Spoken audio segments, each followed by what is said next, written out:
So this is our IGCSE gap fill session for the family. So as usual, nearly all of it is on the ordinary GCSE videos in the textbook, everything done in class. There's a couple of extra bits for the I. Right, it looks like to me like for the I, they might want to know more about the family as an agent of social control and social stability. To do with socialisation. Your family, as you know, is the main agent of primary socialisation. But as part of that, it creates what we call social control and social stability. We are accustomed, we become accustomed to doing what our parents tell us. Yeah? And that's the core of it. We become accustomed as children to people being older than us, being in authority, and us doing what they say. As long as everyone follows these rules, we have what's called social stability and social control. As I said before, we have the police and the army and the courts and etc., etc. But the main agent of social control is the family. You don't want to do things to upset your family teaches you the norms and values of the culture, etc., etc. So the family is an agent of social stability and social control. We are used to doing what they tell us. Why? A couple of reasons, we think. Firstly, there is very close bonding feeling of love with our families, from these pictures here. And the idea is that we don't want, psychologically, we don't want to threaten this. We like this relationship with our families, our mothers and fathers, particularly mothers, and we don't want to do anything to threaten that. Therefore, we do what they say. And we feel a similar sort of thing if we feel that we are disobeying the rules of the culture. If the love, if you like, if the respect, the status is withdrawn from the culture, we feel bad. We don't want that to happen, so we obey the rules.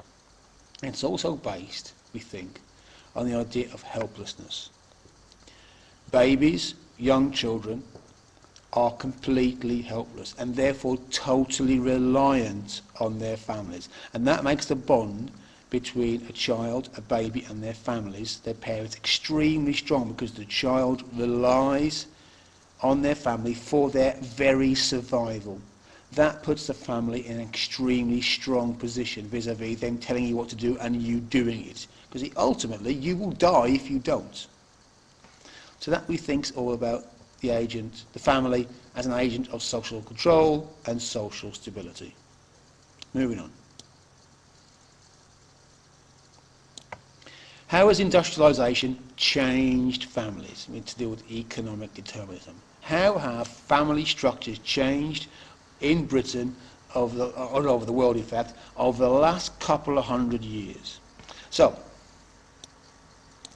before we worked in cities, in factories, we were all farmers. Yeah, this would be a typical family. In fact, it'd be more than this, it'd be grandparents and the like.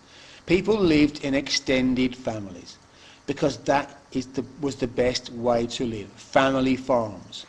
You had adults doing the heavy work, adult women having the babies doing the housework, young children doing various jobs around the farm, grandparents doing childcare and giving knowledge and experience.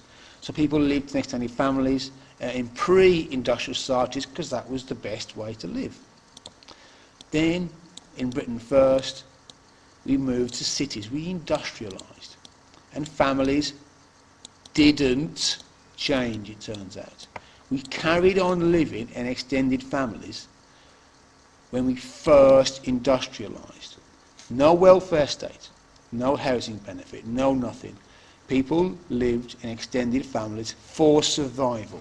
These people here, one family living in perhaps one room in this slum, working together in this factory, very, very young children being cared for in the room by the grandparents, while the rest of the working age people, 8 upwards, are working.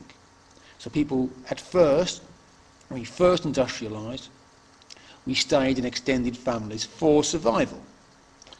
Then as time moves on, families become nuclear.